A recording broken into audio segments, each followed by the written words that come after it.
So today is kind of a fun one. I wanted to talk about mind reading. So have you ever been frustrated because your partner isn't doing what you think they should be doing or acting the way you think they should be acting? And maybe you think they should know what gifts to buy us, what chores we'd like to do them to do, what chores we'd like them to do, why we're upset, or what we'd like to do on special occasions. And it's funny because we think after being with them a certain amount of time, they should be able to read our minds. And then when they don't, we become disappointed, resentful, or even silent. Well, I hate to break it to you, our partners cannot read minds. Bummer, right? Our partners are not able to magically know our every want and need, our unspoken thoughts. And when we don't communicate our needs, that's not good. They should already know all of this though, right? Wrong. If you've ever wondered why our partners aren't doing what we expect, it's not due to lack of effort or love. It's because they don't know what we want. And again, they can't read minds. So many times, instead of directly communicating our desires to our partners, we beat around the bush. We drop subtle hints and expect them to pick up those cues about celebrations, gift ideas, preferences for household tasks, vacation destinations, or even social plans. Mind reading in relationships is impossible. Expecting our partners to know what we're thinking is like handing them a book without words and expecting them to know the story. Communication is the key to understanding in relationships. Now, let's talk about gift giving for a minute.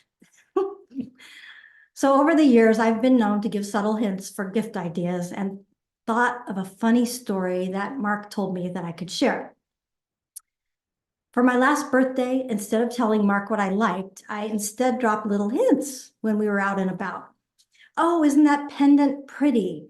That top would look perfect on me. Gosh, I love orchids in those really pretty pots. So not catching on to my brilliant hints, he ordered something that he thought was the perfect gift and presented it to me. And I actually opened it and said, "Is this a joke?" Here's what it was. A Rubik's Cube. See that? A Rubik's Cube. What was funny is that I already had one and I mentioned I'd like to learn how to solve it again. So now I have two and can't solve either one yet. And then another time for Mark's birthday, he didn't give me any clues as to what he wanted. So I bought him what I thought were really cute gym shorts. And they ended up being way too short. And he put them on and we both laughed hysterically. And I told him to go to the gym like that because normally he would do that. But anyway, we returned them. And so anyway, what we normally do now is we create lists for each other with Amazon links, because if left to chance, it could be very disappointing and I could end up with a third Rubik's Cube. If Amazon isn't your thing, you could also provide magazine or catalog clippings of what you'd like. When it comes to celebrating, last year, I flat out said I wanted to have 25 new experiences in 20 days leading up to my birthday. And we did all of them and it was fun and it worked out well because I communicated exactly what I wanted. So I just watched an episode of Everybody Loves Raymond. Have you watched that? And Ray and Deborah, his wife, were arguing because she expected him to know what her brain was thinking. And he finally said something like, "I can't read your mind. Just tell me what you want." So even when we're with someone for years and years, we still can't read each other's minds no matter how hard we try. Thrive Global says that if we aren't saying anything is wrong, they assume everything is right. If we aren't asking for help, they believe in us and think we got this. And I just read this in Pinterest and it made me laugh. "I'm sorry you're upset with me, but when you make plans for us in your head and I fail to follow through, it's because I'm not a mind reader. Next time, communicate better." Now, what works better than mind reading is to have open communication and not depend on assumptions.